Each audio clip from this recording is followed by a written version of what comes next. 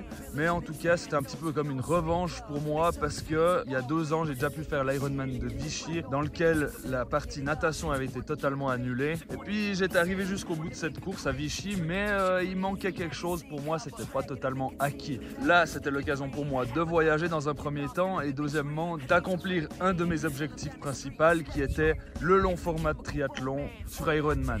On va débuter par l'aspect logistique de la chose parce que oui, c'est quand même quelque chose qui est compliqué comme je le disais plus tôt dans cette vidéo. Il y a eu plein de remue-ménage, hein. Ça a été un petit peu compliqué avec mon alimentation que j'ai cru perdre, les vis que j'ai aussi cru perdre, franchement c'était assez la catastrophe.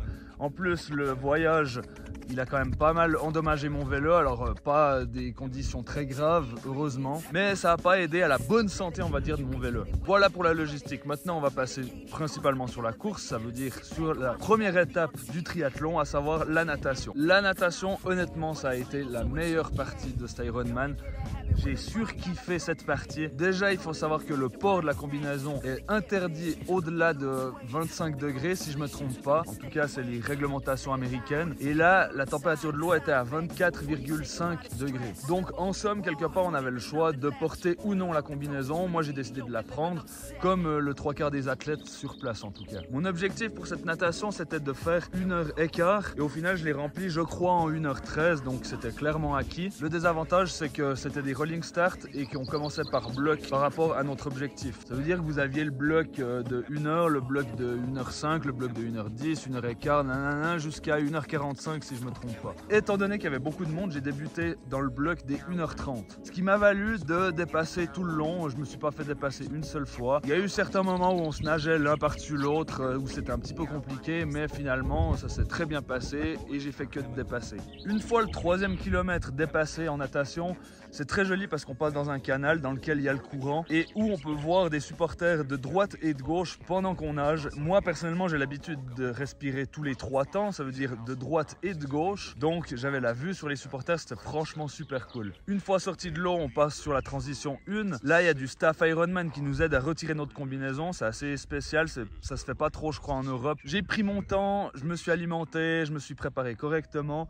ça m'a pris je crois un tout petit peu moins de 10 minutes ou peut-être tout juste 10 minutes de transition, ce qui est ni long ni court, hein. Franchement moi je voulais prendre mon temps, j'avais pas envie de partir sur le vélo en étant complètement cramé quoi. La partie bike c'était sur 2 boucles, donc une partie dans The Woodland et une deuxième partie plus sur l'autoroute direction Houston, donc un aller-retour et encore une fois un aller-retour d'à peu près 40 km je dirais. Là la difficulté elle était vraiment présente parce qu'il y avait une pétée de vent, comme ce qui était annoncé, il y avait à peu près 52 km/h de vent qui était annoncé.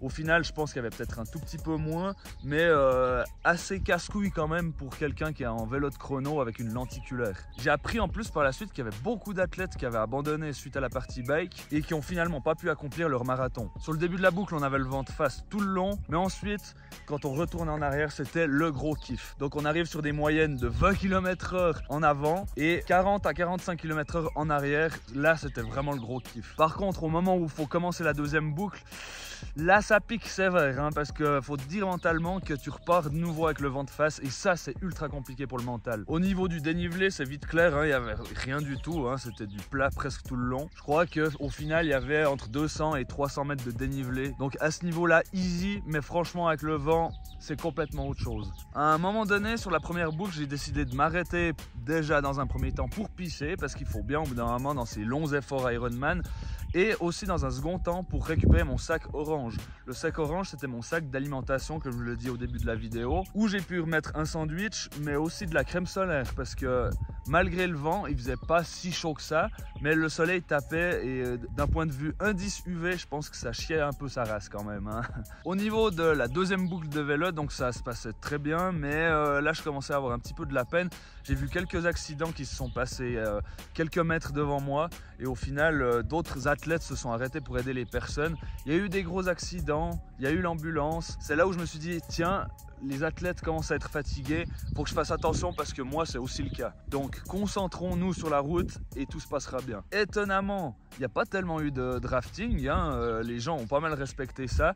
Et de toute façon, il n'y avait aucun arbitre présent sur le parcours vélo. Je trouvais ça un peu bizarre, mais au final, c'est comme ça. Puis honnêtement, les gens, ils respectent assez bien. Voilà, donc au moment où je finis ma deuxième boucle de vélo, finalement, on arrive sur T2. Alors le parcours, il est assez long entre la partie autoroute et la zone de transition à The Woodland. Là, je commençais à avoir un petit peu des douleurs au niveau des épaules, dans le bas du dos. Je me disais, ça va être compliqué pour le marathon, mais ça va le faire. Au final, on se retrouve sur T2 et là, j'étais assez bien, j'étais assez en forme. Là, de nouveau, comme la première fois, je me suis quand même dit, je vais prendre mon temps, je m'arrête de nouveau pisser, je m'alimente correctement. Et puis là, j'ai eu l'occasion de boire mon premier coca à ce moment-là et ça m'a redonné un de ces peps, mais j'étais chaud bouillant pour ce marathon. Le marathon, il se passait sur 3 boucles. Donc là, je vais dire un peu dans les grandes lignes, le débrief, il sera assez court. Ma première boucle de course à pied, donc à peu près 14 km, c'est super bien passé. Je ne me suis pas arrêté une seule fois. Au ravitaillement, je ralentissais juste un petit peu histoire de bien m'alimenter correctement. Par contre, c'est vrai que c'est à partir de la deuxième boucle où là, ça se compliquait et qu'à chaque ravitaillement, je me disais, là, il faut que je marche, je m'alimente correctement. On y va, pas de pression. Le but, c'est la finish line après tout. Donc la deuxième boucle, j'alternais un petit peu marche et puis course à pied. Alors je courais quand même plus que ce que je marchais. Par contre, la troisième boucle, c'était, je vais pas dire que c'était la catastrophe, mais là aussi j'alternais marche et course à pied.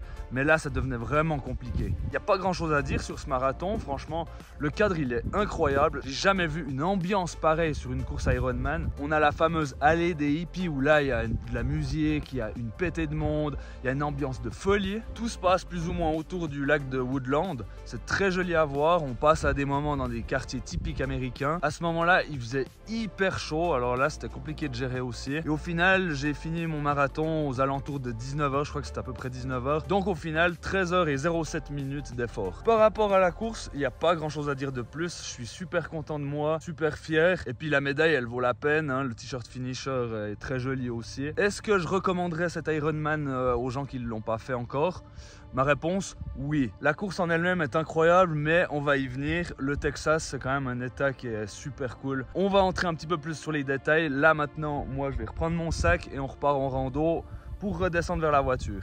Alors, par rapport au voyage, ce qu'on a pu faire, justement, c'est de faire Genève-Londres, Londres-Houston directement. Donc, nous, notre lieu d'atterrissage, c'était à Houston.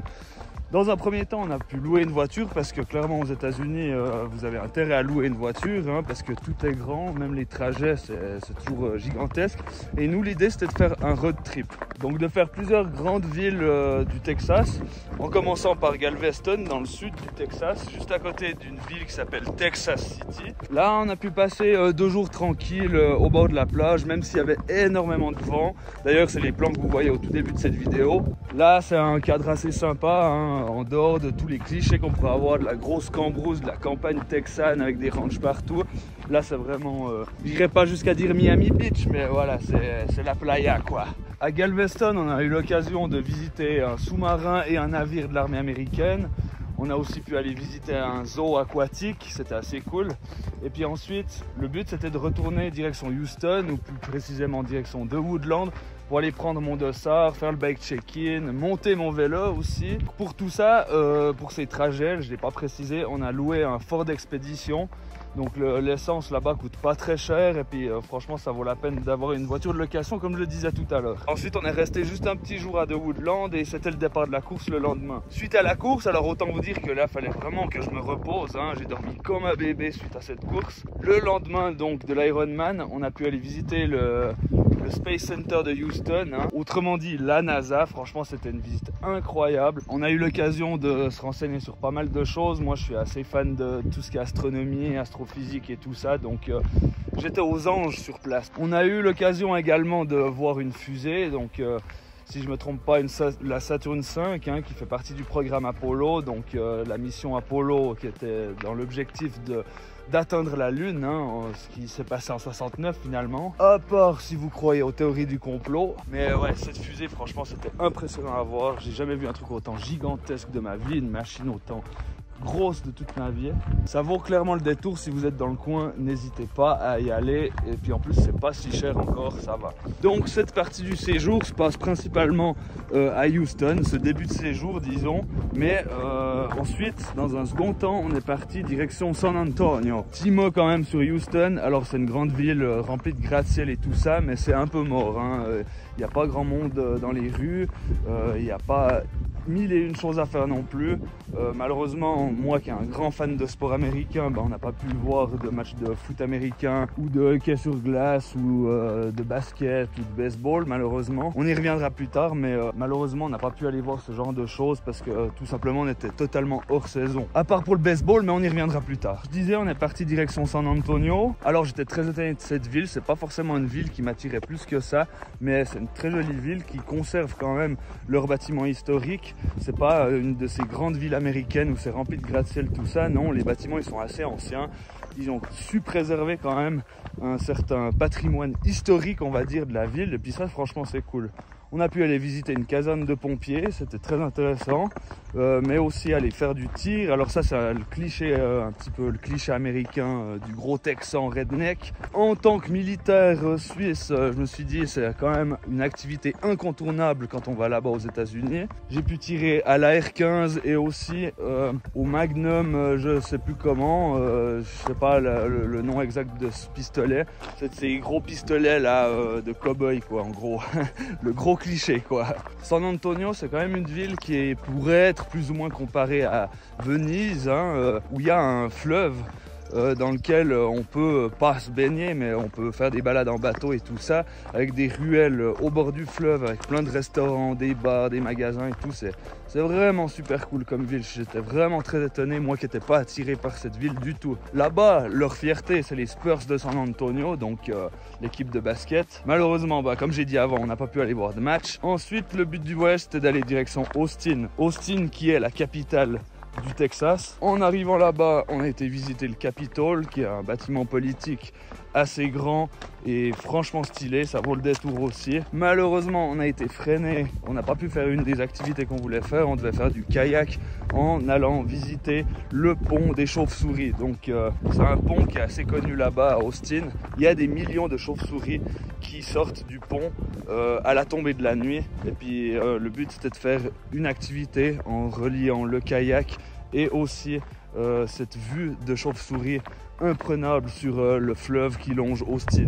Je sais plus le nom du fleuve, je l'affiche là parce que j'ai pas envie de dire de conneries. Voilà, on voulait faire cette activité à Austin en kayak, mais on a été freiné par une immense tempête. D'ailleurs, c'était totalement la saison des grosses intempéries, où il y avait des grosses pluies qui étaient annoncées. Il faut savoir que là-bas il fait très chaud et c'est quand même pas mal sujet aux gros orages. On a eu l'occasion sur la route de côtoyer la pluie texane qui est quand même assez violente. Et on a eu d'ailleurs plusieurs fois des alertes qu'on recevait sur notre téléphone, des alertes de crue, mais aussi des alertes de tornades, parce que le nord du Texas, c'est en pleine Tornado Alley. C'est l'allée des tornades aux États-Unis, qui s'étend, je crois, de l'Iowa jusqu'au nord du Texas. Alors malheureusement, ou heureusement, on n'en a pas vu de tornades, mais on sait qu'elles étaient à proximité, elles étaient tout près. Attention, quand je dis tout près, elles étaient quoi, dans un rayon de 50 km autour de nous, mais ça n'empêche pas qu'on recevait quand même des alertes sur notre téléphone. Donc on n'a pas pu faire notre activité de kayak, mais tout ça, malheureusement, on n'a pas pu le voir à cause des intempéries. Ensuite, on est parti direction Dallas. À Dallas, on a été visiter la tour de Dallas, où tu as une vue imprenable sur toute la ville et puis sur une bonne partie du Texas d'ailleurs, enfin de cette région, parce que le Texas c'est gigantesque. À la suite de quoi on a pu aller faire une petite visite visuelle simplement du lieu de l'assassinat de JFK. Donc voilà, c'était petite balade et tout ça. À la base on devait voir un match de baseball des Texas Rangers et puis finalement on n'a pas pu parce que c'est con, ils ont décalé l'horaire du match. Du coup on a acheté des billets $40 pour rien quoi. Le lendemain On retournait direction Houston, en passant par Huntsville, par des grosses routes et tout. Là, tout le long des routes, on peut voir des gros drapeaux américains, on peut voir des ranchs un peu partout, c'est assez stylé. On est retourné direction Houston, à l'aéroport directement, et ensuite on est reparti direction la Suisse. Voilà, pour conclure finalement ce voyage, j'ai pu allier deux grosses envies. Alors déjà, ma grosse envie du voyage, et surtout aux États-Unis, parce que c'est un pays que j'affectionne particulièrement, hein. Ça fait depuis tout petit que je crève d'envie d'aller aux États-Unis. Là, c'était ma première fois, donc c'était ouf, franchement c'était ouf. Et en plus de ça, j'ai pu me caser un Ironman, c'est trop cool. Autant vous dire que pour moi, pour ma part, c'était le gros kiff. J'étais vraiment très étonné de la gentillesse des Texans. Dès qu'ils entendent que tu n'es pas de la région et puis que tu parles pas forcément leur langue, ils te parlent avec un bon anglais.